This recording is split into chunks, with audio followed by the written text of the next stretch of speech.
तो welcome back to my channel. दोस्तों देखिए, यह पुटुलाका का पौधा है जो कि विंटर के सीजन में पूरा डोमिनिसी में रहता है और इसमें पूरी तरह से फ्लॉरिंग एवं कलियां बंद हो जाती है। तो मैं आज के वीडियो में आपको ये बताऊंगा कि इस पौधे में अभी आपको क्या काम करना है कि मेरा फरवरी आते आते सैकड़ों फूल से पौधा पूरा भर जाएगा।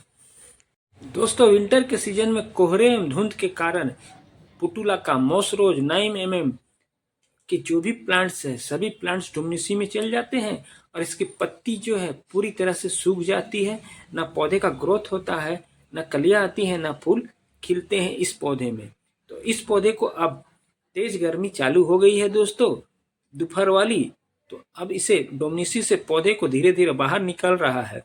तो इस पौधे में आपको क्या काम करना है कि मेरा पौधा फिर से हरा भरा हो जाए और सैकड़ों की संख्या में इसमें कलियां एवं फूल आए। दोस्तों इस पौधे में फरवरी के लास्ट से फ्लावरिंग चालू होता है। जैसे जैसे गर्मी तेज होती है इसमें ब्लूमिंग बहुत जबरदस्त टाइप से होती है। तो जून जुलाई तक इसी तरह से आपके फ्लावरिंग से पूरा पौधा भरा रहता है। दोस्तों डोमिनिसी में पौधा रहने से इसके जो ग्रोथ है रुक जाते हैं और जो लीव्स हैं वो सभी सूख जाते हैं। तो अब धीरे धीरे पौधा आपका डोमिनिसी से बाहर आ रहा है क्योंकि अब वेदर भी चेंज हो रहा है।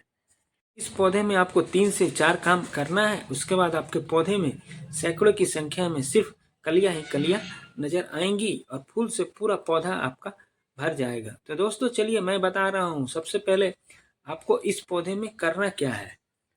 आपको कटर ले लेना है और जितने भी सूखे हैं ब्रांचेज सभी को कट करके आप हटा दीजिए। यानी प्लांट्स को पूरा अच्छी तरह से रिमूव कर देना है, जितने भी सूखे ब्रांच को, क्योंकि अब इस समय आ गया है इस प्लांट्स का ग्रोथ होने का। तो ये अगर ब्रांचेज रहेंगे तो आपके प्लांट्स का ग्रोथ को रोक देंगे। तो आप अच्छी तरह से पूरे ब्रांचेज को, जितने भी प्लांट्स हैं सभी प्लांट्स से कटिंग कर दीजिए। देखिए यह परसुडेन का भी पौधा है, इसको भी इसी तरह से आपको पूरा कटर से काट देना है। दोस्तों जो भी इसके भाग आपको दिख रहे हैं सूखे, जितने भी प्लांट्स हैं सभी प्लांट्स में आप अच्छी तरह से कटिंग करके सूखे ब्रांचेज को हटा दीजिए, जिससे ये फायदा होगा प्लांट्स में नए नए फिर से ग्रोथ आएंगे और कलियां बहुत अच्छी तरह से होगा और प्लांट्स का नए नए ब्रांच से पौधा पूरा आपका भर जाएगा। तो जो सूखे ब्रांचेस थे, देखिए दोस्तों हमने सारे प्लांट्स को कटिंग करके हटा दिया है। और ये सूखे ब्रांचेस को अगर आप रखते हैं तो आपको फिर से नए मिट्टी बनाकर पौधे को लगा दीजिए, पौधे में नए नए फिर से लग जाएंगे। और दूसरा काम आपको यह करना है कि गमले की मिट्टी की कोड़ाई आपको 15 दिन के अंतराल में करते रहना है, इससे मिट्टी हल्की होगी। तो जितने भी प्लांट्स है दोस्तों सभी प्लांट्स के गमले की मिट्टी की आप हल्की हल्की खुदाई कर दें, जिससे मिट्टी हल्की होगी, भुरभुरी होगी। कठोर मिट्टी में प्लांट्स का ग्रोथ रुक जाता है। तो मिट्टी हल्की होने से आप जो भी फर्टिलाइजर प्लांट्स को दीजिएगा प्लांट्स अच्छे से ऑब्जर्व करेगा और फिर से पौधा आपका हरा भरा हो जाएगा। तो चलिए दोस्तों इसके बाद मैं आपको फर्टिलाइजर की बात कर लूँ। देखिए दोस्तों यह नीम खल्ली है, इसमें प्रचुर मात्रा में नाइट्रोजन, फास्फोरस, कैल्शियम, NPK का काम करता है। दोस्तों यह ऐसा फर्टिलाइजर है कि अगर आप अपने पौधे में अप्लाई करते हैं तो पौधे में ग्रोथ तो बढ़ता है, साथ ही साथ मिट्टी को उपजाऊ बनाता है, मिट्टी में लगने वाले कीट पतंगे को या जड़ से खत्म करता है।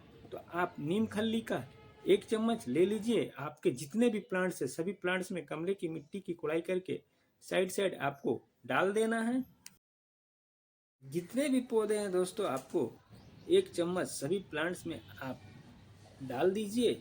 उसके बाद पौधे को प्रॉपर सनलाइट्स में रख दीजिए। फिर आप दूसरे फर्टिलाइजर के रूप में हमने इसमें वर्मी कंपोस्ट खाद लिया है, जो कि केचुए के खाद से बनता है, जिसमें प्रचुर मात्रा में calcium, phosphorus, magnesium, zinc, iron पाया जाता है, जो मिट्टी को उपजाऊ बनाता है, मिट्टी को उर्वरक शक्ति का pH मान को भी बढ़ाता है एवं पौधे का ग्रोथ बढ़ाता है। तो इसका आपको गमले की मिट्टी की कुड़ाई करके 1 चम्मच सभी पौधे में डाल देना है। जितने भी प्लांट्स है दोस्तों सबको गमले की मिट्टी कोड़ाई करके साइड साइड आप 1 चम्मच डाल दीजिए, क्योंकि इसमें बहुत सारे पोषक तत्व पाए जाते हैं जो पौधे का ग्रोथ बढ़ाते हैं, कलियां एवं फूल लाने में मदद करते हैं। तो सभी प्लांट्स में आपको 1-1 चम्मच डाल देना है। उसके बाद तीसरे फर्टिलाइजर के रूप में हमने DAP यानी डाई अमोनियम फास्फेट लिया है। दोस्तों यह फर्टिलाइजर पौधे में कलियां एवं फूल लाने में मदद करता है, रूट डेवलप करने में मदद करता है।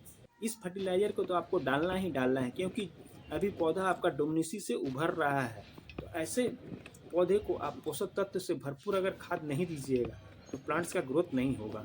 तो इसका आपको 8 से 10 दाना हर एक प्लांट्स में डाल देना है और पौधे को प्रॉपर सनलाइट्स में रख देना है। जितने भी पौधे हैं दोस्तों, सभी को गमले की मिट्टी की खुदाई करके मात्र 8 से 10 दाना सभी प्लांट्स में आपको डाल देना है, क्योंकि यह पोषक तत्व से भरपूर खाद होता है और डोमिनेसी से उभरे हुए प्लांट्स में डालने से पौधे का ग्रोथ बहुत अच्छी तरह से होता है। खाद डालने के बाद पौधे को आप प्रॉपर सनलाइट्स में रख दीजिए और इवनिंग में जब भी खाद डालना है तो दोस्तों डालिए। उसके 1 हफ्ते के बाद देखिए मेरा प्लांट्स कितने अच्छी तरह से हेल्दी एवं ग्रोथ हुए हैं। तो आप इसी तरह से पुटुलाका, मॉस रोज, 9 एवं परसुलेन के पौधे में ये 3 से 4 काम करिए और अपने पौधे को डोमिनेसी पीरियड से बाहर निकाल कर पौधे को हरा भरा रखिए। दोस्तों अब गर्मी भी थोड़ा तेज होने लगी है, तो इस पौधे को आप ऐसी जगह पर रखें जहां 6 से 7 घंटे की अच्छी धूप आती हो और मिट्टी ड्राई हो जाए, तब आपको पानी देना है। ओवर वाटरिंग नहीं करना है। ओवर वाटरिंग करने से इसके जो रूट है वो खराब हो जाएंगे, प्लांट्स का ग्रोथ नहीं होगा। तो ये आप बातों का ध्यान रखिए और अपने पुटुलाका, मॉस रोज के पौधे को आप इन सारी बातों को अप्लाई करिए और अपने पौधे को हरा भरा रखिए। और फरवरी के अंत आते आते इसमें कलियां एवं फूल बहुत ज़्यादा संख्या में खिलेगा। अगर मेरा वीडियो आपको अच्छा लगा है तो मेरे चैनल को लाइक, शेयर, सब्सक्राइब, कमेंट जरूर करें। और अपने पुटुलाका के पौधे में अभी आप ये काम करिए, आपके पौधे हेल्दी रहेंगे, सेफ रहेंगे और नेक्स्ट सीजन के लिए इसमें सैकड़ों की संख्या में फूल ही फूल आएंगे। बस आपको छोटे छोटे बात का ध्यान रखना है और पौधे का केयर करना है। उसके बाद आपके पौधे में सैकड़ों की संख्या में कलियां ही फूल नजर आएंगे। दोस्तों ऐसा फूल है कि विंटर में पूरा डोमिनेसी में रहता है और जैसे ही इसमें तेज धूप यानी गर्मी आने लगती है, इस फूल में मानो जान आ जाता है। यानी बसंत ऋतु के बाद इस पौधे में जान आ जाता है और पौधा पूरा हरा भरा हो जाता है और उसके 10 से 15 दिन के अंतराल में इसमें कलियां आने लगती है। तो आप मेरे बताए हुए केयर टिप्स को अपनाइए और अपने परसुलेन, पुटुलाका, मॉस रोज के पौधे को इसी तरह से केयर करिए और पौधे में सैकड़ों की संख्या में कलियां एवं फूल पाइए। अगर इस पौधे को आप कटिंग से लगाना चाहते हैं तो गमले की वेल्डिंग मिट्टी में आपको रिवर सेंट लेना है, वर्मी कंपोस्ट, गाय से बना गोबर खाद, नीम खली और या नेक्स्ट गार्डन सीजन सॉइल, के लिए इन सभी को इसे मिक्स तैयार करके करें आप और जो हेल्दी कटिंग किए रखें। हुए को रखे हुए हैं छोटी छोटी केयर टिप्स डंडी को को यानी अपनाइए और अपने इसके पुटुलाका के ब्रांचेज को, पौधे तो उसे आप इस मिट्टी में लगा दीजिए। फिर से नए नए इसमें प्लांट्स का ग्रोथ हो जाएगा और प्लांट्स अच्छे से लग जाएंगे। इस पौधे को आप छोटे पॉट में भी लगा सकते हैं, बड़े पॉट में भी लगा सकते हैं। सभी में अच्छी तरह से ब्लूमिंग होता है इस पौधे में। तो दोस्तों पोर्सुलेन, मॉस रोज के पौधे में आप अगर इस सारी बातों को ध्यान नहीं दिए हैं एवं काम नहीं किए हैं तो आप तुरंत ये 3 से 4 काम करिए। आपके फरवरी आते आते आपके पौधे का ग्रोथ अच्छी तरह से होगा, कलियां एवं फूल से पौधा भर जाएगा। तो दोस्तों मिलते हैं फिर अगले वीडियो में नए किसी टॉपिक के साथ, नए किसी प्लांट्स की जानकारी के साथ। Bye bye, Tata.